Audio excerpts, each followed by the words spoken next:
Hi guys, it's Mark from Silence Tech. Over the last couple of months I've been lucky enough to test this insane MSI 240Hz 4K OLED monitor, and today we're going to answer a huge question. What GPU do you actually need to power a display like this? A beast like the RTX 5090 or 5080, or can you get away with using an RTX 5070 Ti? Do you really need DLSS or even the lag-inducing frame generation? Are any of these GPUs truly capable of 4K 240Hz gaming? Let's find out. I'm going to start off by showing the display that I've used for testing. This is the MSI MPG321CURX QD-OLED. It's a 32-inch 4K OLED with quantum dot technology and a blazing 240Hz refresh rate. Motion feels incredibly smooth thanks to its 0.03 millisecond response time, and it supports both G-Sync and FreeSync technology. Honestly, it's next level. The QD-OLED panel delivers an ultra-wide colour gamut and easily maxes out the sRGB colour space. Contrast looks fantastic, although HDR performance isn't perfect. Nits peaking at around 1K, which matches this monitor's price point. Ever since pairing this monitor with my new AM5 build, I've noticed a huge jump in responsiveness in not just games, but day-to-day usage as well. Upgrading to a setup like this has been mind-blowing, and I can honestly recommend it to anyone on the fence about moving over to a 4K 240Hz OLED display and paired with a more modern system running DDR5 with XMP enabled.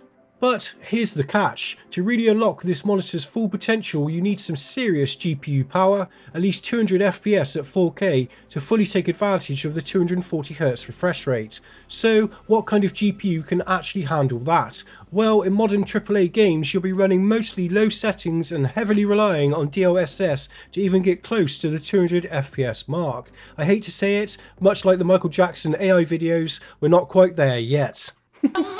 For testing I've used two cards. One is pricey, the RTX 5070 Ti, and the other has had its MSRP set by someone criminally insane, the RTX 5080. Sadly I don't have any AMD cards to test today, but I'm working hard on bringing some in soon. The reality is, for the money, the 5070 Ti is more than capable of delivering strong frame rates with DLSS on, of course. With that said, let's move on to the ongoing DLSS debate, since it's technically upscaling from a lower resolution. I can barely tell the difference between native 4K and DLSS quality even on my 55-inch OLED TV. That's mostly because modern anti-aliasing methods like TAA are soft and so blurry. In my opinion, DLSS quality is becoming the standard for Nvidia cards, just like FSR quality is for AMD GPUs. This is why I use both of them in my benchmarks.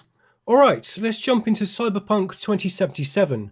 Both GPUs are overclocked, 200MHz on the core, and the memory slider is maxed out in MSI Afterburner, an easy overclock anyone can do. Settings wise, I ran at a 4K resolution, high preset, and DLSS quality enabled. For a single player experience, this is more than enough. It's absolutely awesome. Both cards have 16GB of GDDR7, and with frame gen on, even path tracing and ultra settings are possible. Honestly, the 5080's price just doesn't justify the small difference here. The 5070 Ti handles Cyberpunk beautifully, though you won't hit 200 FPS without frame gen. Still, for a cinematic, smooth single player experience, it more than justifies its asking price. But what about multiplayer? Can you actually get buttery smooth 200 plus FPS in fast paced online games? So this is Black Ops 7, love it or hate it, the beta has been great for testing. Unlike older COD titles, it's surprisingly well optimised. With an RTX 5080 at 4K and with all the settings on low, with DLSS quality, frame rates push well above 240 FPS, easily saturating the 240Hz panel. If you lock the frame rate or enable Nvidia Reflex, you'll get an incredible experience with zero dips below 240 FPS. For competitive play, low settings are essential. You'll spot enemies faster, your inputs will be snappier, and your monitor will finally stretch its legs. The 5070 Ti can match the 5080's performance, but only when DLSS is switched to performance mode. My main takeaway here is you don't need frame gen even with a 5070 Ti. In every game I tested, both GPUs delivered impressive results as long as DLSS was active. I played games like Doom the Dark Ages maxed out at 4K, then turned the settings down for ultra smooth gameplay.